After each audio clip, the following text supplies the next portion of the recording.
Great. Thank you, everybody who's on our call this morning. I would like to invite Moko Morris to start us off with a karakia, and then I'll talk through the agenda briefly. Morning, Natasha. This is a karakia for harnessing energy, so it's appropriate task we've got ahead of us. Mai runga, mai raro, mai roto, mai waho. Mauri o te ora ki roto, mauri o te ora ki waho. Mauri o te ora ki te kaupapa o te rā, ko tātou nei te kaupapa o te rā, mauri ora ki a tātou. Kia ora, Ronja. Kia ora, Moko.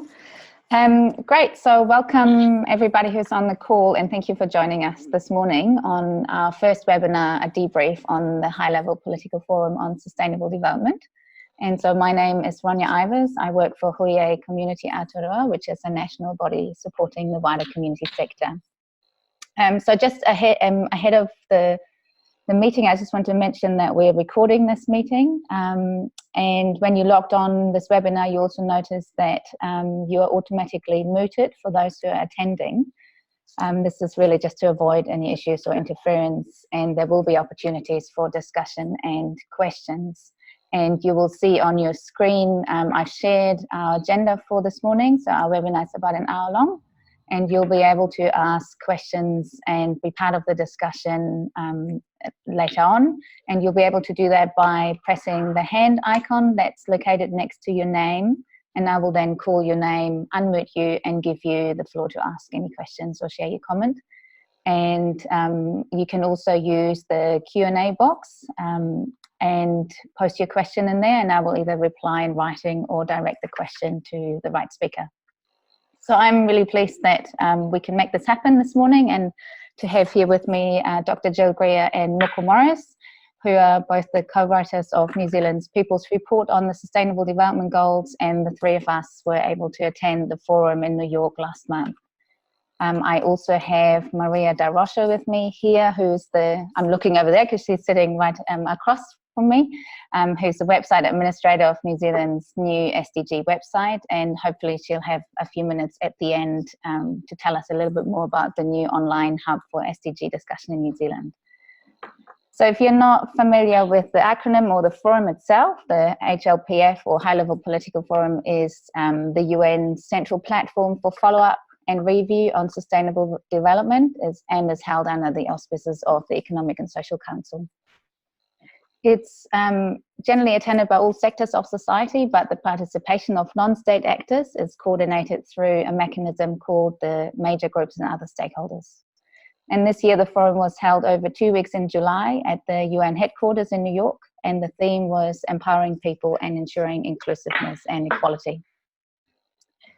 So the 2 weeks were split into thematic reviews of the 5 SDGs that are under review this year, which was SDG 4, quality education, SDG 8, decent work and economic growth, and SDG 10, reduced inequalities, SDG 13, climate action, and 16, peace, justice, and strong institution.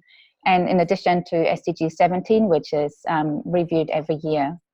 The second week was a 3-day high-level segment where member states presented their progress reports, which we also call the voluntary national review. And the forum this year also concluded the first 4-year cycle of the 2030 Agenda implementation, and it has now reviewed progress against all 17 goals. It also precedes the Heads of State Summit on the Sustainable Development Goals in late September in New York, which is held under the auspices of the General Assembly, and where the process of the high-level political forum itself will be reviewed, and where governments are expected to agree to accelerated action. So many of you will know that already, but this year was a particularly important year for New Zealand because it was one of 49 countries to present its first national progress report towards the SDGs, and we were able to present a New Zealand civil society voice at the forum. So I'd like to invite Dr. Gill, Greer and Moko Morris to share with us their key learnings from the forum, and how we were able to leverage off the People's Report, which many of you contributed as well, and key messages for New Zealand. And following that, we'll open up the floor for discussion, questions and comments before we move on to the next part of the agenda. Gill, can I ask you to speak? I'm going to unmute myself so we don't have any noise in the background. Kia ora, and thank you very much indeed, Ronja, and great to be here with you all, even if we can't see you. And it's actually not even quite like talking on radio, because of course you can't really hear yourself either. So, but no doubt Ronja will give me a tap under the table when she thinks I've gone on too long anyway. Firstly, that was the first time I've ever attended a high-level political forum, and I think that the nature of it is one of the reasons why some governments struggle really to incorporate and integrate the SDGs and 2030 agenda into life, policy, and a whole range of activities. Unlike other UN conventions, treaties, and so on, it's not a convention, it's not a treaty. And so it doesn't have the same legally binding status as, for example, the Universal Declaration of Human Rights, or, for example, the Committee on Elimination of all forms of discrimination against women. And so that makes it easier not to have to commit in quite the same way. And when we think of New Zealand in particular, I think that's really important. New Zealand has always been a leader of multilateralism. It's always been a leader in terms of human rights. It was very much involved in setting up both its predecessor, the UN, and the UN itself. So that may colour a little bit of what I say. So what did I learn? Well, I'll be honest and say I've been involved in working on issues related to climate change since 2006, when I was in London and we watched the impact of desertification, which drove people south, displacing the pastoralists. There was inevitable conflict, and women finished up in hideous camps while the conflict was going on. And that was a very dramatic awakening. And I remember we used to talk in those days about the 3 F's of food and fuel and finance, all of which impacted very much indeed on women. So that's always been part of my slant. What struck me this time was the way in which young people were involved, and this was really heartening. And I think alongside that was the localization of a global agenda. And that's really important, and that's what we're not seeing yet in New Zealand. In spite of those of you who are interested enough to join us this morning, I'd love to be able to, kind of multiply you by thousands. I'd love to see this part of the agenda in every school. I'd love to see talks in libraries. I'd love to see us on the streets. So to me, for example, the upcoming elections are really important. This here is about achieving the SDGs one city at a time. And I came away from New York absolutely believing in the power of local government to actually lead this country's response to the SDGs, to link with communities, to link with young people. And I challenge everyone I know and everyone you know to actually ask every candidate, including the 39 I heard were standing in one particular city this year for the first, where they elected and appointed. What do you think about the SDGs? What do you think about where New Zealand is? What they should be doing? Because so much can be done at that level, and it is so, so important at that level. It affects people's daily lives every day. I was intrigued too to see countries like Rwanda. When I visited Rwanda, it was a very different country from what it is today. This time, it was presenting its 5th biennale. Now that is extraordinary for a country that has been through so much. And so I think, again, this is New Zealand's first. And there was even a question at one stage, would we in fact report? But of course we have. And with a great deal that was aspirational and important as well. And some of the organisations are fascinating. The Danish Institute on Human Rights, for example, I attended several sessions of theirs, and they're just brilliant. But in some ways, the Sustainable Development Goals makes human rights more understandable, more accessible, more important to daily life every day as we live it than some of the human rights instruments that we regard so highly. And I think that's one of the things that we need to really think about and take forward as well in whatever ways we can. Thinking of the SDGs themselves, it struck me, and I'm adding a little bit more to the report alongside with Moko. We have an excellent chapter on SDG 16, thanks to one of our contributors. But as a country, we haven't really paid enough attention to SDG 16, to justice and to peace. And it's the latter part that I'm thinking of in particular. And I think that's important. Look at how quickly this country reacted in terms of gun control after the horror of Christchurch. Think how long it's taken the United States, the world's probably most powerful nation, to do even tiny baby steps towards that. And from a New Zealand point of view, when I worked on the report, I was struck with the reality I really did not want to confront, which is that I believe, having been part of this report and part of this project, we are in far worse shape than I had even thought we were. And also, to add in the light of that, I think it's really important for us to work together. And what were we there to ask for? We were there to ask for partnership modelled on the treaty. We were there to ask for meaningful partnership with government, because our survey and conversations with you out there showed that government is not engaging with civil society on the Sustainable Development Goals. On the Living Standards Framework, yes. The Wellbeing Budget finished with the words from the SDGs, leaving no one behind. It isn't either or, and we would love to see a closer connection to the two. From a purely personal point of view, what I was most struck by amongst all the meetings, the talk, the posters, the conversations, was sitting in the General Assembly and hearing the UN as a whole acknowledge clearly and truthfully the reality of climate change.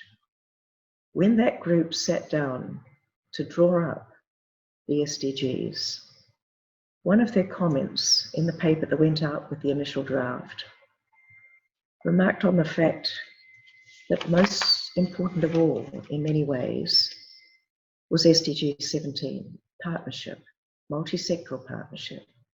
And we in the NGO land need to be working more with business and with government, and they with us.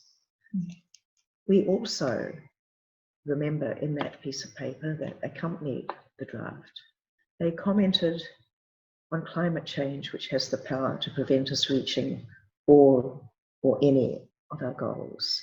And hearing it squarely admitted for the first time that I've been at the UN, which is probably over about 30 years, was truly sobering. And I was left in coming home with an absolute commitment that we have to work together urgently, but ensuring a just transition, to do everything we can in every way with every partner at every level, because it is just so important. I should say as well as that, another sobering thought, I suppose, is that talking with people there, with our ambassador, who did a great job in delivering New Zealand's statement, and you will have seen the VNR, which is hugely aspirational, which draws parallels and connections with the Living Standards Framework and Wellbeing Budget, and which I would love to see put clearly in place. But I was also left thinking from those conversations that the UN is becoming a shrinking space for NGOs, for civil society. Yes, we've always only had 3 minutes to speak, compared with member states having 20. But sometimes it seems that even those 3 minutes are without doubt at risk. Human rights, well, we're back to the days when we didn't talk so much about human rights, but about social justice. Human rights, partly I think because of the current American leadership, is now not necessarily seen to be as integral to everything else and as we believe it to be. That's a risk.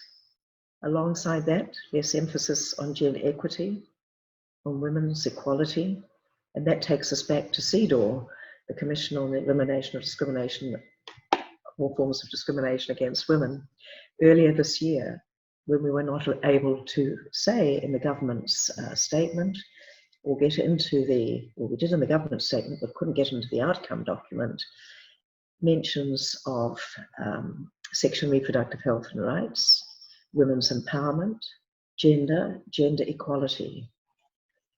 You know, would we get the Beijing Declaration today? I don't think so. Would we get, for example, the Convention on the Elimination of All Forms of Discrimination against Women? I don't think so. We have a lot to do, and we have to do a great deal at home in advocacy and in practical ways. And it was that practicality, that turning the fears and hopes into action collectively, one by one, that I believe is at the heart of this. So if Ronja were to say to me, well, what do I think is next? That's what I would say is next. And yet once I would have said probably, well, the meeting at the UN that is upcoming is next. And one other thing I'd just like to mention that I found unusual about the HLPF and really liked was the major group process. They are more engaged, I think, with the HLPF than they are with many other UN settings. And if we think about it, those major groups represent, for example, women, business, NGOs. And when you hear other stakeholders, I'd just like to say to you that many of you will be volunteers, and volunteers are integral to the SDGs and the realization. But those other stakeholders were put there just a few years ago, partly as through the work of organizations like Volunteer Service Abroad, because there was no representation of a number of stakeholders, including volunteers, those with disabilities, and the aged. And I was interested as well to see at the high political level forum the number of discussions about the aged becoming a vulnerable group, in particularly older people living in poverty.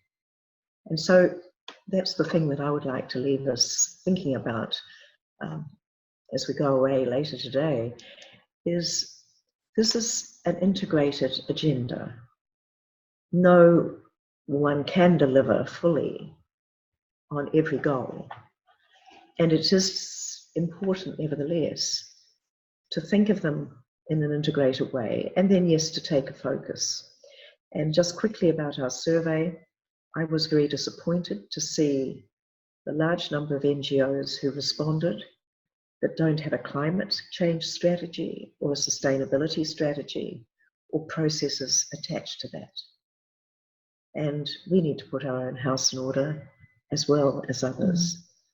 Another was that the SDG, which rated really low amongst the respondents to our survey, is SDG 17, multi-sectoral partnership. We cannot hope to achieve the SDGs without multi-sectoral partnership, without partnerships at the global, regional, national and community level, without connecting together, taking small steps in some cases and larger policy steps and funding decisions at government level. And I still believe that those with disabilities and those who are most vulnerable have huge needs yet to be addressed. And looking at the recent announcements around mental health, the SDGs provide many of the reasons for that poor mental health. And in their own way, perhaps they provide the joined up action of community, of optimism, of making a difference. that are so important for mental health and for a just more equal and sustainable planet. And that's what we all hope to see, I think, as a result of discussions like this and of the meetings that are coming up. Kia ora. Thank you very much indeed. Thank you, Gill. That's great. And we'll pick up on some of those points you raised during the discussion. Can I now ask Moko to share your reflections and learnings and some key messages that you took away, Moko, from attending the HLPF? Kia ora, Ronja. Thank you for that, Gill. I enjoyed hearing that and share a lot of those sentiments as well. Like Gill, it was my first HLPF as well, and it took a couple of days to understand and get a lay of the land. But once I did, I felt completely inspired by some of the work that was going on. I enjoyed the shadow VNR reports and listening to other countries' experiences, and I have to say I was a little bit envious of some of them, like the Danish one in particular and the Canadian approach, which talked about how they spoke with civil society and knew that they couldn't do it without NGOs, and so did a nationwide exercise to understand how they could implement the SDGs. And so I guess that was lovely to hear the different examples and different people's challenges as well and experiences around the shadow reports and the VNR. It was, in terms of the Indigenous approach there, it was very difficult to hear Indigenous people's realities in terms of implementing the SDGs when people are struggling to feel safe in their own countries and speak up about the realities of trying to defend land and keep extractive companies off their whenua when the land that they occupy is so resource rich, but their human rights kind of nowhere to be seen. And so reflecting on the SDGs, I think it really comes down to human rights challenges, and without that, how can Indigenous people be part of the SDGs? And I think that came through in a lot of the forums that I attended, and I found that quite heart-wrenching. But also, that's happening here in our own country with Ihumātao and closer to home with Manukia. So it's not an unusual story. It's the same story, and it's getting harder to hear. And I think, people are getting silenced a lot more for standing up. And the irony is that the whole world is screaming about climate change, but Indigenous people are asked to be silent about that. So that's, I think, something that's always there. I felt encouraged by Helen Clark's comments, and I enjoyed attending her seminar, and her words were to keep going and to band together and create a groundswell, and I agree with that. And it was at times a little bit piki ake heke iho. It was a little bit up and down at the HLPF when feeling like, what's the point? How are we doing anything? But then also the next day feeling very, very inspired. So it was a mixed bag, I think. I guess you don't need the reports to see how tragic New Zealand is doing. You just have to open the newspaper, and if people didn't know about the reports, I think the general feeling around the country that we are not performing and we're not living up to our beautiful name of the land of the long white cloud and our beautiful landscapes, and that's obvious. So being able to articulate that in the People's Report and represent the wide range of views was, like Gill said, quite daunting, and I learned a lot from doing that. So I learned a lot more about what was going on in the country, like when you scratch the surface a little bit deeper. And seeing the New Zealand Law report was, I felt it was a little bit, quite a lot of icing and not much cake. And so putting those two together was interesting. The different views from different walks of society. The shrinking space of civil society was a common theme throughout the kōrero and the hui, but I'm thinking now that I'm not too sure. I think coming home, I think it's about our collective knowledge and our collective collaboration, and being a little bit more forceful and less polite, because I don't think we can afford to be polite anymore, and really digging deep in the SDGs and understanding how that can be transferred to a exciting landscape, and maybe a daring approach is required. I see that, a framework, but it's really up to us to insert our values and insert the way in which we deliver them. That's another thing I enjoyed over there, is seeing all the different creative ways people are interacting with SDGs through, for example, cartoons for under fives. Thomas the Tank Engine had a SDG train. And so I can see how it could appeal to a wide range of people, and how do we do that here, where it doesn't really matter what government's doing. It's really up to us to band together and find creative ways where people can see themselves in the SDGs, and people's everyday contributions are valued and really important. So I do feel quite inspired by that. The food, I attended a lot of the food conversations around food insecurity, and for me it was about, if there's no food security, then none of the SDGs are going to be relevant. And so I found that interesting from an Indigenous point of view, because of some of the work I do back here around organics and synthetic biology, digitalization of food. And so perhaps having a heads up, I found we got a lot more information from that I was able to relay to people back home.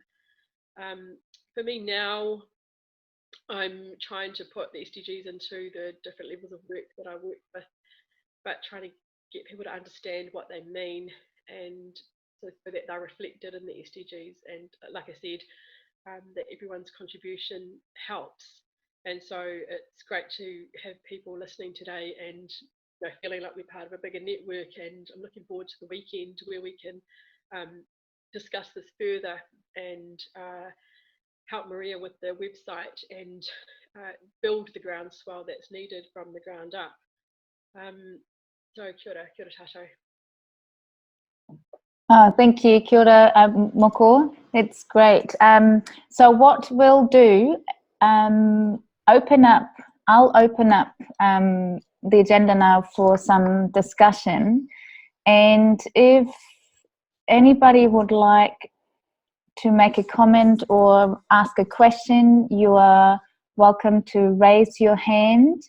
You should be able to do that. That's next to your name. You should be able to raise your hand, and then I can unmute you and you can ask a question. So we've got about 10, 15 minutes for a discussion, and it'd be really great to have those who are on the call be part of that conversation, because there have been some really great points around actually what's next, and that's certainly something that we want to pick up and see how we can run with it.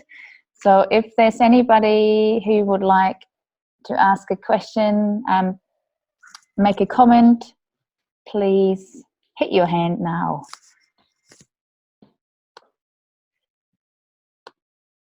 I will start off then. It's a chair's prerogative. That's right. And also, if you have any issues with finding your hand, feel free to write in the chat box or the Q&A question as well. So I'm just going to put my video back on so people can see me. And Gill, you're still unmuted, so if you want to say anything, I'll unmute you in a moment. But Gill, you mentioned around the local elections as well, and I know that there are quite a few groups who are working on messaging for local elections, polling candidates. From your perspective, what can individual groups or individuals actually do around taking some of the messaging to local elections, to candidates, asking actually what's their plan around SDGs? Do you have some ideas, or based on the People's Report as well? Thank you very much indeed. I think the first is, yes, by exercising your kind of democratic right and going along to events, meetings, and asking the question, does the candidate have any idea around which of the SDGs are really critically important to this particular city, or can they comment on recent steps that have been taken and how these fit or don't fit? We're about to have double-decker buses, for example, going around where I live in Eastbourne, which is likely to be extremely perilous in all sorts of ways. But how does that fit with the SDGs? Is it a plus? Is it a minus? That's part of it. I think it's worth looking at some good examples. Moko, when we were working on the report, showed me the example of Rotorua, for example, and the work that it has done in aligning its policies, its practices, its interaction with Māori and the people of the land in all sorts of ways. And I think it's important if we have examples like that to be able to say, what about it? And I think it is incredibly important, because that is where so many of us lead our lives, where so much of our poverty exists.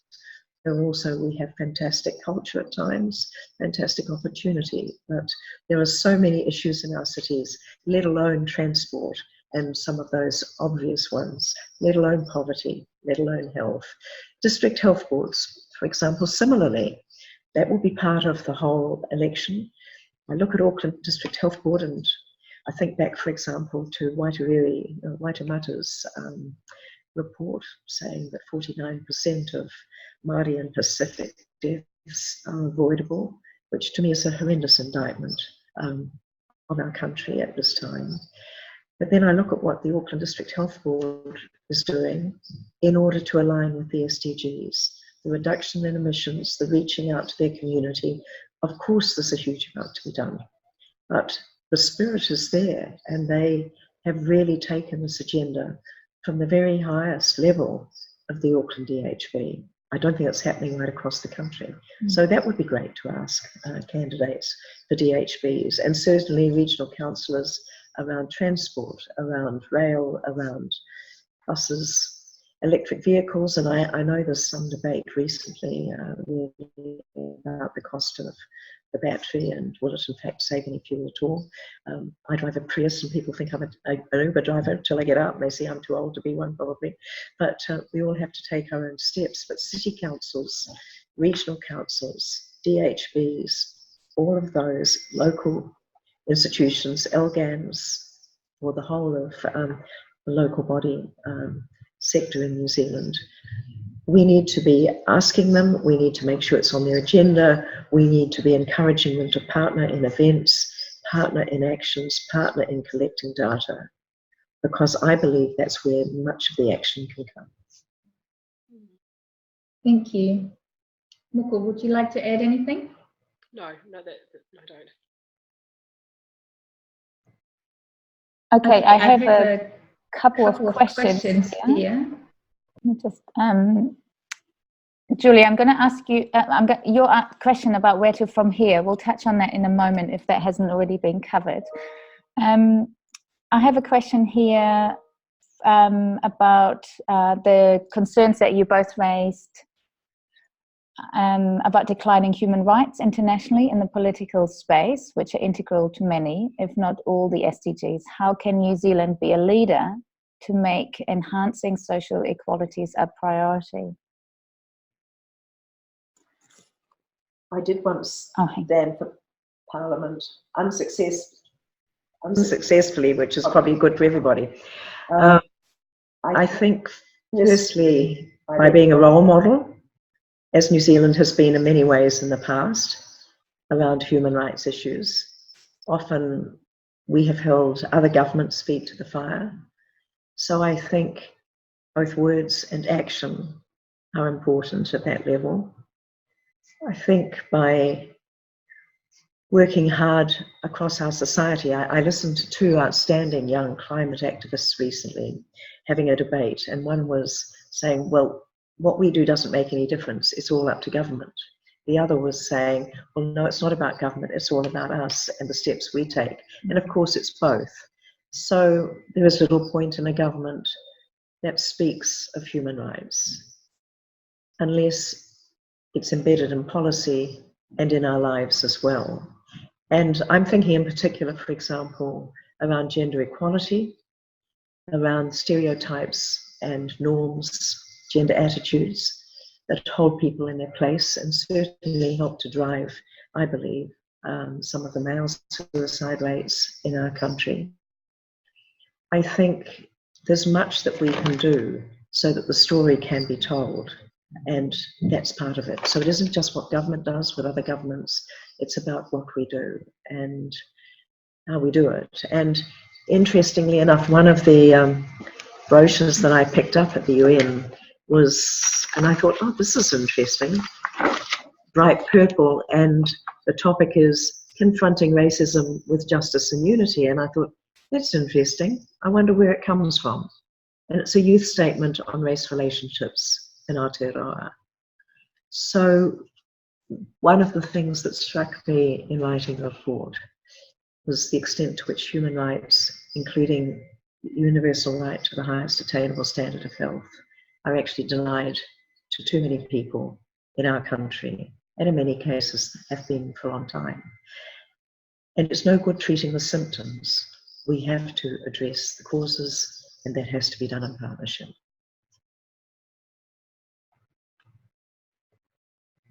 Thank you, Gill. Moko, would you like to add anything? Did you hear the question? Yeah, just I think that I think it's our rangatahi that are really leading the way and calling out their peers publicly and privately that this kind of behaviour is not okay. So I agree with Jill. Watching the rangatahi space, I think they're the ones that will be changing the making those transformative shifts. And also I think education in schools, especially around the tiriti at an early age, so that there's an understanding on the ground, the context in which things have been happening. They're not a immediate response. It's a long-term decline. Kia ora. Mm. Thank you, Moko. Are there any other questions from our attendees? Otherwise, I might just jump to Julie's question quickly. And basically her question is where to from here? And what we followed in New York was obviously where are they going to take the meeting itself, the outcomes of the HLPF, and globally they committed. Something that came out of the summit was a decade of action, 2020 to 2030, and perhaps some of you have also seen some information about a heads of state summit that's happening in late September, which we believe our Prime Minister is also attending. Is not attending. Perhaps the climate summit, I think she's attending as far as I know. And during that summit, the process of the high-level political forum, which has kind of come under criticism quite a lot, especially from civil society, will be reviewed, and governments are also expected to agree to accelerated action. And that was something that has come out of a political declaration that was drafted by member states, which is expected to be adopted at the summit in September. I think it's the 24th, 25th. But there's been concerns that it's not a very ambitious document, even though it calls for accelerated action, and it doesn't match the ambition that's needed. And I think Gill mentioned that also. It's actually, and Moko, you mentioned it. It's not something we can necessarily wait for government for, but it's actually civil society needs to organise themselves, and we need to organise our own activities of action. And that's certainly something that I've observed in New York as well, is the different ways and creative forms of civil society organising themselves in the way that the framework, the SDG agenda, has helped them do that. The HLPF reform is part of that as well, and there's been a lot of great documents and policy documents coming out from organisations like Together 2030, the TAP network, and Forest, who are all international civil society organisations and platforms, and they've written a lot about the kind of review that we need to see. With the SDG summit itself in September in New York, it's still unclear to what extent civil society can actually participate. Again, I think that's just a reflection of the shrinking space of civil society at the UN, and there are no opportunities for side events inside the UN except for an SDG action zone.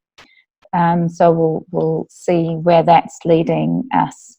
But in New Zealand, in terms of how we are wanting to take the People's Report forward, the first step, I think, is to finalise it. So we're looking at finalising the report, and Moko and Gill have been working hard on reviewing bits of it and adding some more information. We're also undertaking an in-depth analysis of the survey results, because we were, due to timing, we were only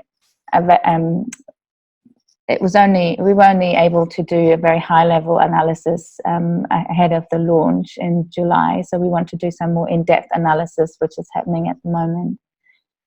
And we're also looking at the purpose of and the direction of the group who oversaw the People's Report, and its relation to other groups that are functioning within civil society on the SDGs, and how we can support a long-term establishment of a national SDG coordinating mechanism. Yeah, and Gill, let me just unmute you. And we have another question as well. Just a second. Okay. I won't take long and absolutely agree with everything you've said, but I also go back to what Moko talked about, which was the joint presentations, and in fact our government did have representatives of civil society with them. But what we were asking for, and I asked the question to the government's representative, which wasn't answered, was, can you commit to working with civil society on the SDGs in a manner following the model of the treaty and so on? And I just want to say that in my view, I left here in 2006 to go to London to take a role, and came back in 2012.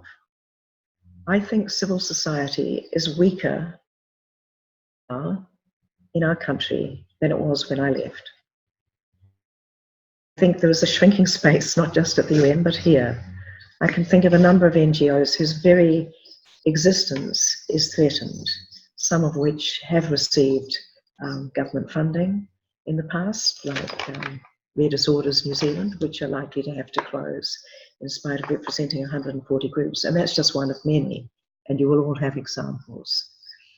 So while we are determined and committed to moving forward together in whatever ways we can, the sector is limited. I believe something even like the Statement of Government Intent, which even recognises the value of Māori, of community, of civil society, is something we desperately need, even without money. That would at least be recognition. We're not an inconvenience. We are a partner to be welcomed. And I think somehow we have to find ways of getting to talk about the need for that kind of partnership. Because if we can't do that, we certainly can't deliver the SDGs together. And then we need that breadth of people who can work together and bring together skills and also funding. We wouldn't have been able to go. We wouldn't have had the privilege of being at the SDGs had we not had funders. Is there some people out there who would join with us in order to be able to work towards citizenship in schools as a subject, to work in all of the ways we've talked about? And most of all, in a way, I think, to help us look at the threats and challenges ahead and say, well, in spite of the gloom of this, together we can make a difference, and governments can make a difference, and let's get on and do it. Thank you, Gill. Moko, have you got any more comments? Would you like to add anything? We haven't got any more specific questions, but if there are any other questions from those who are on the call, please let us know, either through raising your hand or typing into the Q&A box. Moko, would you like to add anything? I've got Thomas otherwise, who's keen to speak. No, that's fine. Hand it over to Thomas. Thank you.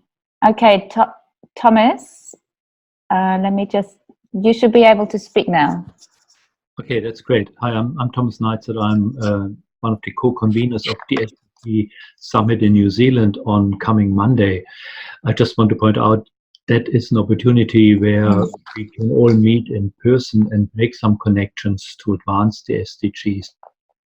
That might be the closest thing we can do in in 5 days' time, to see what kind of opportunities are there between central, local government, business, civil society, and youth and academia, to see what we can do together.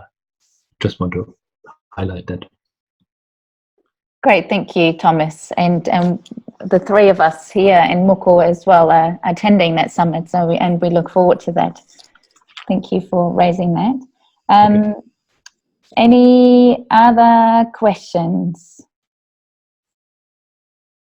I don't see any other questions from those on the call. One of the excitement development, I think, very exciting, is the development of the new SDG website that's been put together by Victoria University, the School of Government, and we've got Maria here, who's very eager to share with us where they've taken it as one way of bringing the different activities and issues together onto a virtual global platform. And Maria, can I ask you to show us what that looks like? Let me just unmute. Oh, you're muted. You're unmuted. Hang on. Yeah. Hello, everyone. Thanks for your attention for these few minutes. So as Ronja said, I am the sdg.org.nz site editor and administrator. So just very briefly, our website is a public good contribution from the School of Government from Victoria University of Wellington.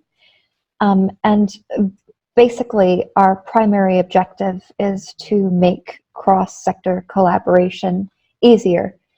So we intend to do that through the use of our forums, blogs, webinars, etc. So I will just very briefly show you our website, which we have launched at the same time as the People's Report. We also host the People's Report, as most of you may know at this point. So this is our website as it currently stands. We're still going through a bit of upgrades and changes, so the look and feel may change a bit over these next coming days to weeks, just because we'll have to have a bit more consistency by the UN summit on the 2nd. So this is our homepage. We've got access to our data visualization, which gives us the different indicators and views through an interactive model on all of the different points of well-being. We've also got, obviously, our People's Report link here, and upcoming events, a discussion forum, which is still in the works. Obviously, our webinars page, which you'll be able to view recorded webinars, including this webinar, which will be recorded and then hosted on our website. And lastly, our monthly blog, which will contain contributions from experts, lecturers, community members, etc., etc. At the moment, I think that the most important thing to showcase would probably be our upcoming events page and our mailing list. So if you would like to receive updates from us on any variety of things that we offer, we've got webinars, obviously, newest blogs, Wellington events and Auckland events, and you can feel free to put your name and your email in that field, and we'll contact you on each topic that you've selected. And we've got our upcoming events page, which is entirely new. Obviously, you can see any webinars that are upcoming will be featured just here at the top of our page. And then we've got regional specific events listed for large-scale events, small-scale events. And you yourselves can actually submit events for review. So if you're aware of some sort of global movement that we should have listed on our website, so for example, Global Week of Act, you can just submit it in our form here. We'll review submitted events on a weekly basis and then get back to you if we are able to or do decide to host your event on our public forum. And unfortunately, the last point that I wanted to make was our forum, which I am still working on at the moment. But hopefully in one day, 21 minutes and 57 seconds, that will be live and available for everyone to use, again, to make cross-sector collaboration and communication improved so that we can try to ignite discussions and mobilization, etc. So yes, please join our mailing list. Please use us. And thank you all so much for your attention. I do intend to do a brief webinar in the future on the full functionality of the site once it's all there and live and complete. But in the meantime, thank you for listening to what we have at the moment.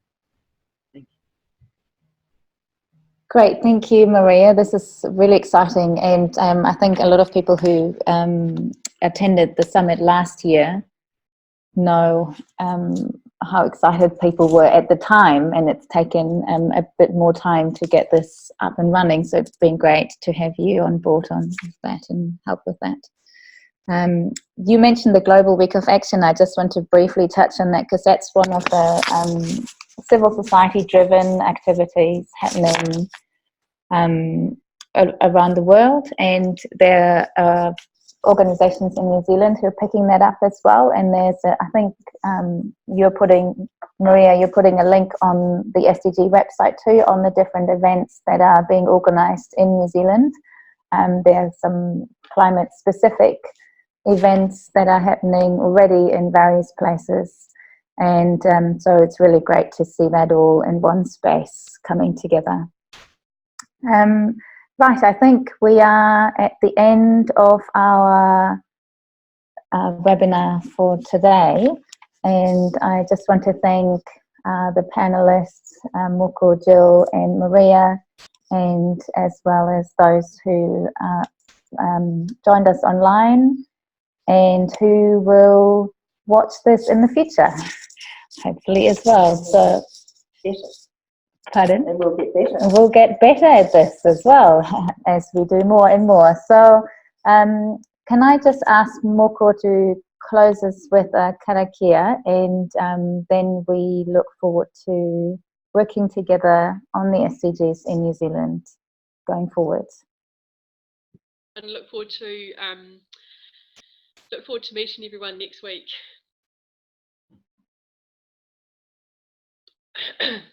Kia toa tiatawhai o tā tātou ariki, me te aroha o te atua, e whewhengia te ataki, ko te wairua tapu ake ake mauri ora. Kia ora. Kia ora everyone. So, ka kite anō. Bye. See you on the weekend. See you at the summit. Those who are going. Those who are going. Not somewhere else.